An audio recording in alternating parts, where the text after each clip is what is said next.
ये देखिए रिचा हेंड्रिक्स सिर्फ 4 बना पाए, 2 गेंदों का सामना किया।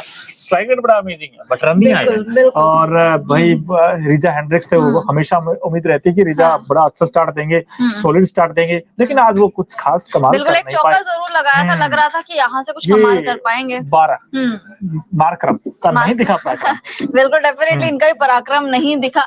लग रहा था कि इनकी फॉर्म कंटिन्यू होगी, क्योंकि आईपीएल में ठीक-ठाक इन्होंने परफॉर्म किया था, बट 14 गेंदों में इन्होंने सिर्फ 12 रन बनाए हैं। 85 का इनका स्ट्राइक रेट रहा है, तो इनसे भी काफी ज्यादा उम्मीदें थी, बट इन्होंने भी कुछ नहीं किया। ट्रिस्टन स्टब्स 13 रन इन्होंने बनाए, 28 गेंदें इन्होंने ले ली, सिर्फ 13 रन बनाने में 46 का यानी 46 का स्ट्राइक रेट। लग ही नहीं रहा था हम लोग टी20 मैच देख रहे हैं, ऐसा लगता है ओडीआई या टेस्ट मुकाबले देख रहे हैं, क्योंकि ऐसे खिलाड़ियों से, ऐसे पावर हिटर्स से आपको ज्यादा की उम्मीद रहती है। आपको लगता है कि 78 टारगेट है तो 8 या 10 ओवर में चेस हो जाना चाहिए, इतना तो बनता है। लेकिन बावजूद इसके साउथ अफ्रीकी टीम जैसे कि हमेशा की तरह चोक कर जाती है। और ये कहानी आज की नहीं, अब काफी साल पुरानी ये कहानी हो चुकी है। आई थिंक डेविड मिलर आए थे नीचे, उसके बाद हेनरिक क्लासन खड़े रहे थे।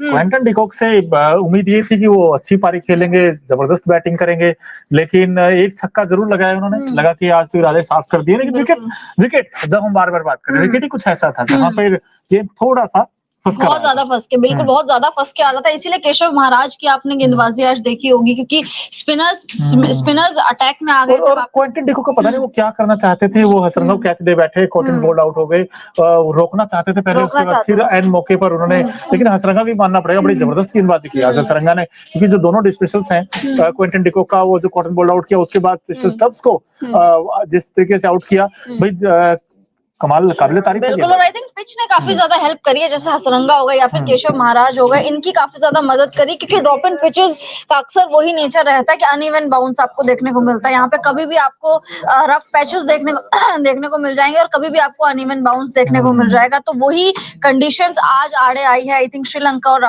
साउथ अफ्रीका दोनों ही के खेल के बीच में। बट वानिंदु हसरंगा बैटिंग में थोड़ा सा ऊपर प्रमोट किया गया था, तीसरे चौथे नंबर पर खेलने आए थे, लेकिन बॉलिंग में बहुत ज्यादा उन्होंने खराब परफॉर्म किया। उतना कुछ अच्छी इकोनॉमी उनकी नहीं रही थी। 6 की इकोनॉमी उनकी थी, उतनी कुछ अच्छी इकोनॉमी नहीं थी, क्योंकि उससे पहले भी एनरिक नोकिया कमाल कर चुके। 1 की इकोनॉमी, 2 की इकोनॉमी, और टी20 में 6 की इकोनॉमी ठीक ठाक मानी जाती है। मतलब 5 की इकोनॉमी से अगर कम हो तब वो रहता है कि बहुत ज्यादा अच्छी इकोनॉमी है। बट 6.60 की इनकी इकोनॉमी रही। 2 विकेट इन्होंने जरूर चटकाए 3.2 ओवर्स में और 22 रन इन्होंने दिए, तो काफी अच्छी इकोनॉमी इनकी लगी। उसके बाद आई थिंक जो स्पिनर्स थे वो काफी अटैक में आए आज के मैच में, चाहे केशव महाराज की बात कर लीजिए, एडन मार्करम की बात कर लीजिए। एडन मार्करम ने 2 बॉल खेली हैं। उसके बाद देखिए ये मुकाबला 6 विकेट से जीत लिया साउथ अफ्रीकी टीम ने, लेकिन यहाँ से आगे जब जाएगी साउथ अफ्रीकी टीम तो काफी ज्यादा लूप होल्स के साथ जाएगी, क्योंकि अगर श्रीलंका टीम ज्यादा 10 या 20 रन एक्स्ट्रा बना देती तो आई थिंक इनके हाथ पैर फूल जाते। और जैसे वेस्ट इंडीज के साथ हुआ था, 19 ओवर उन्होंने ले लिए थे छोटा टारगेट चेस करने के लिए, इन्होंने भी लगभग 17 ओवर ले लिए।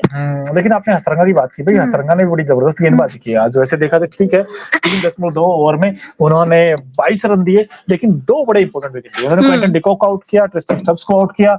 और आपको बता दें कि ट्रिस्टन स्टब्स और क्विंटन डिकॉक आज पता नहीं क्यों फंसे से नजर आए।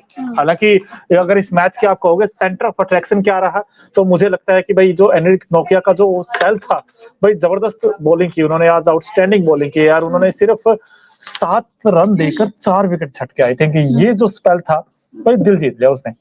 बिल्कुल, देखिए डेफिनेटली उनका करियर बेस्ट स्पेल है, और साउथ अफ्रीका की तरफ से भी किसी भी गेंदबाज का इस तरीके से अभी तक स्पेल आया नहीं है, तो उनका करियर बेस्ट स्पेल हमें देखने को मिला। 1 या 2 की इकोनॉमी जनरली आप टी20 क्रिकेट में बहुत ज्यादा रेयर देखते हो। जिस तरीके से उन्होंने परफॉर्म करा, इंजरी से उठकर आ रहे थे, आईपीएल में खराब फॉर्म चल रहा था, लग नहीं रहा था इस तरीके से परफॉर्म करेंगे।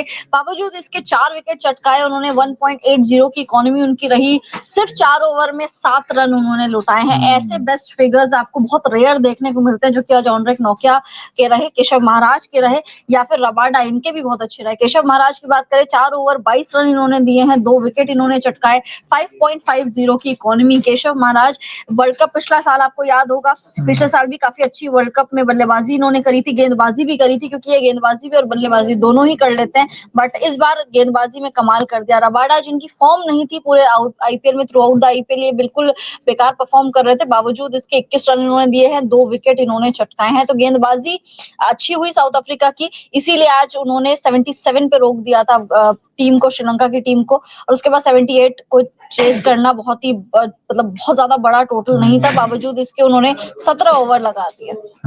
17 ओवर्स लगा दिए। और आपको बता दें कि दोस्तों जो इस मुकाबले में आई थिंक ये तो कहने वाली बात भी नहीं होगी और शायद किसी को शक शुबा भी नहीं होगी कि एनएच नोकिया को मैन ऑफ द मैच मिला है, और मिलना भी चाहिए भाई। 4 ओवर में सिर्फ 7 रन देकर 4 विकेट झटके आई थिंक डिजर्व करते थे वो। जिस तरीके की बॉलिंग उन्होंने की, जिस लेंथ पे गेंदबाजी की, वो बड़ी कमाल की थी। लेकिन श्रीलंका अब आगे से यहाँ से क्या, श्रद्धा पांडे को क्या सोचेगा कि अपनी प्लानिंग में चेंज करेगा? क्योंकि बॉलिंग तो ठीक है उनकी, जैसे हम बात कर रहे थे स्पिन डिपार्टमेंट बड़ा अच्छा है, आज दिखा भी वो हसरंगा जैसे 2 विकेट चटकाए, लेकिन अब क्या उनको चेंजेस करना चाहिए? देखिए मुझे लगता है बैटिंग में उनके पास कुछ भी नहीं है, मतलब अगर ऊपर से प्रथम निशंका या कुशल मेंडिस नहीं चलते, नीचे से एंजेलो मैथ्यू अकेले क्या ही कर लेंगे। आज उन्होंने भले ही 100 के स्ट्राइक रेट से रन बॉल खेले हैं, 16 पे 16 बनाए, बट वो अकेले क्या ही कर लेंगे। तो आई थिंक बैटिंग में इनको कुछ कमाल करना पड़ेगा। और आज टॉस के टाइम पे भी मोनू हम यही कह रहे थे कि गेंदबाजी श्रीलंका की वर्सेस बल्लेबाजी साउथ अफ्रीका की, और आज हुआ भी वही है।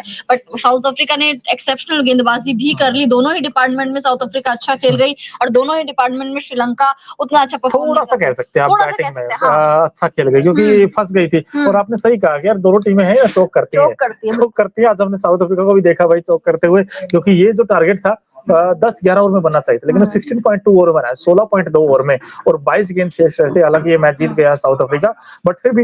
लेकिन मैं जो बात कर रहा था कि यार अफ्रीका की जीत जरूर आई, लेकिन टीम इंडिया के लिए टेंशन ही बढ़ाई। वो टेंशन इसलिए आई है टीम इंडिया के लिए क्योंकि इसी विकेट के ऊपर टीम इंडिया को मैच खेलना है, जो कि आयरलैंड के खिलाफ होगा, 5 जून को होगा।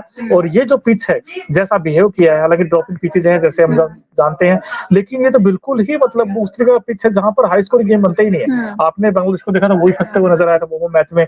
आज यहाँ श्रीलंका के साथ भी ऐसा ही कुछ हुआ है। तो क्या समझे साउथ अफ्रीका जो बैटिंग? देखिए साउथ अफ्रीका ने बिल्कुल, देखिए सेकंड पारी में काफी ज्यादा स्लो हमें विकेट देखने को मिला, क्योंकि साउथ अफ्रीका फंस रही थी। लास्ट वाले मुकाबले में हमने देखा होगा कि वेस्ट इंडीज भी फंस रही थी, उससे पहले वार्म अप मैच में बांग्लादेश भी फंस रही थी। यानी जो दूसरी बल्लेबाजी कर रहा है जो भी टीम, वो जरूर फंसती हुई नजर आ रही है। तो यहाँ पर 140 से 150 का टोटल आप एवरेज मान के चलिए, उतना ही बनाना पड़ेगा आपको, और आपको गेंदबाजी अच्छी करनी पड़ेगी, क्योंकि ये विकेट ना बहुत ज्यादा चेंज हो रहा है। ड्रॉप इन पिच है, किसी ने उतना ड्रॉप इन पिचेस में खेला नहीं है। एडिलेड की पिच लाई गई है, एडिलेड में तो हालांकि स्विंगिंग कंडीशंस हमें देखने को मिलती थी, बट यहाँ पर वैसी कंडीशंस नहीं है। यहाँ पे स्पिनर्स को थोड़ा ज्यादा तवज्जो मिल रहा है, चाहे आप केशव महाराज की बात कर लीजिए या फिर वनिंदु हसरंगा की बात कर लीजिए, लेकिन पल पल में ड्रॉप इन पिचेस का नेचर जो है वो बदल रहा है। लेट्स सी 5 तारीख को क्या कुछ होता है, क्योंकि एक तरफ आयरलैंड होगी जहां पर सीमर्स भी हैं अच्छे, स्पिनर्स उतने नहीं है बट सीमर्स अच्छे हैं, और एक तरफ टीम इंडिया होगी जहां पर स्पिन और सीमर्स दोनों ही अच्छे खासे टच में नजर आ रहे हैं, चाहे अर्शदीप की बात करें या फिर चाहे कुलदीप की बात करें। तो लेट्स सी 5 तारीख को क्या होता है।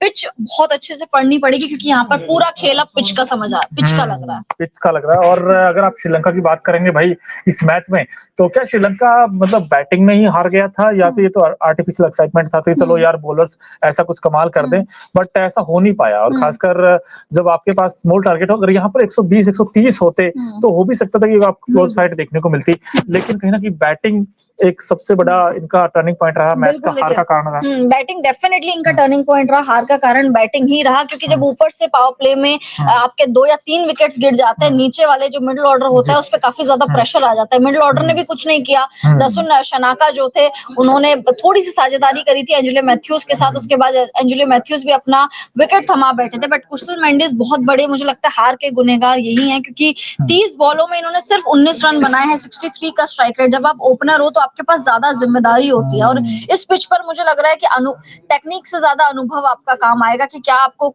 मतलब कितना एक्सपीरियंस है आपको खेलने का, क्योंकि यहाँ पे स्ट्राइक रेट उतना ज्यादा मैटर नहीं करेगा। यहाँ पे मैटर करेगा कि आप पारी को कितना ज्यादा चला रहे हो। यहाँ पे विराट या फिर रोहित जैसे खिलाड़ियों का एक्सपीरियंस मैटर करेगा। यहाँ पे स्ट्राइक रेट कोई मैटर इस टाइम पे नहीं कर रही, क्योंकि पिच उस तरीके से रिएक्ट नहीं कर रही। अभी तक हमने आईपीएल में देखा था पाटा विकेट हमें देखने को मिल रही थी, फ्लैट पिचेस देखने को मिल रही थी, और यहाँ पे कट्टू अगर न्यूयॉर्क की बात करें या फिर वेस्ट इंडीज में भी आपको ऐसी पिचेस देखने को मिलेंगी जो बहुत ज्यादा स्लो होंगी, बहुत ज्यादा गेंद फंस कर आएगा, आप इजीली नहीं खेल पाओगे गेंद को। तो आई थिंक इस पिचेस पे आपका अनुभव बहुत ज्यादा काम आता है, जैसे कि आज एंजेलो मैथ्यूज का देखने को मिला हमें, 16 बॉल पे 16 रन बॉल उन्होंने खेला है 100 के स्ट्राइक रेट से, बट ठीक है एटलीस्ट वो खड़े रहे थे, एटलीस्ट वो डटे रहे थे, वो तो उनका विकेट उन्होंने खो दिया। खासकर एनरिक नोकिया की भी आज के मैच में बात करनी पड़ेगी, क्योंकि 1 पॉइंट कुछ समथिंग की इकोनॉमी आपको देखने को नहीं मिलती T20 क्रिकेट में। कुशल मेंडिस इनसे भी काफी ज्यादा, कमेंडो मेंडिस इनसे भी काफी ज्यादा उम्मीदें थी। 15 गेंदों में उन्होंने 11 रन बनाए हैं, 73 का स्ट्राइक रेट। और जैसे कि हम लोग बात भी कर रहे थे मोनू की, स्ट्राइक रेट अब थोड़ा सा भूल जाना चाहिए। अब एक्सपीरियंस आपका मैटर करेगा और पारी को आप कितना चला रहे हो, कब तक आप क्रीज पे खड़े हो, आपको विकेट नहीं खोना है और आपको अपने एक्सपीरियंस का इस्तेमाल आपको करना ही पड़ेगा यहाँ पे। बिल्कुल, लेकिन ऐसा नहीं श्रीलंका की बल्लेबाजी ही आपको फंसते हुए नजर आए, जो कि हम बार-बार दिखाने की कोशिश कर रहे हैं। भाई जो साउथ अफ्रीका की बैटिंग थी, वो भी कहीं न कहीं, चाहे एडन मार्करम हो 14 में 12 बनाए उन्होंने, ये भी कहना क्वेश्चनेबल होगा जब अगले मैचेस खेलेंगे ये टीम। उसके बाद अगर देखें तो रिचा हेंड्रिक्स, ये भी 2 गेंदों में 4 रन भी बना पाए। तो कहीं न कहीं ऊपर से अगर देखें, चाहे क्विंटन डिकॉक ही क्यों ना हो, भाई सब हर कोई बल्लेबाज फंसता हुआ नजर आया इस विकेट के ऊपर। तो यहाँ से टीम इंडिया भी कहीं न कहीं सोच रही होगी कि हम किस प्लानिंग के साथ जाएं, क्योंकि आयरलैंड के खिलाफ मैच खेलना है। और आयरलैंड के खिलाफ अगर मान लीजिए पहले बैटिंग आयरलैंड करती है और उन्होंने अगर 150-60 बना दिए तो आपकी टीम भी फंस सकती है। बिल्कुल, और चेज यहाँ पे काफी ज्यादा मुश्किल हो जा रहा है। जैसे हमने पिछले 2-3 मैचेस में देखा कि जो चेज कर रही है टीम, वो बहुत ज्यादा फंसती हुई नजर आ रही है। तो आई थिंक टीम इंडिया को भी देखना पड़ेगा कि किस तरीके से वो चेज करेंगे। अगर पहले बल्लेबाजी आयरलैंड की आ जाती है, गेंदबाजी में क्या कुछ नया वो लेकर आएंगे, क्योंकि ये पिच बहुत ज्यादा अलग है। मतलब अभी तक हमने आईपीएल में वो पाटा विकेट देखने की आदत हो गई है। आईपीएल में हमें 160, 170 भी बड़ा ज्यादा कम लगने लग गया है। लेकिन अब यहाँ पे कट्टू, अगर यहाँ की बात करें तो यहाँ पर 140, 150 बहुत ही ज्यादा एवरेज स्कोर, एक पार स्कोर माना जाता है। और यहाँ पे इसीलिए 5 तारीख को देखना पड़ेगा कि आयरलैंड क्या कुछ करता है या फिर साउथ अफ्रीका क्या कुछ करता है। ट्रिस्टन स्टब्स की बात करें तो देखिए 13 रन इन्होंने बनाए हैं 28 गेंदों में।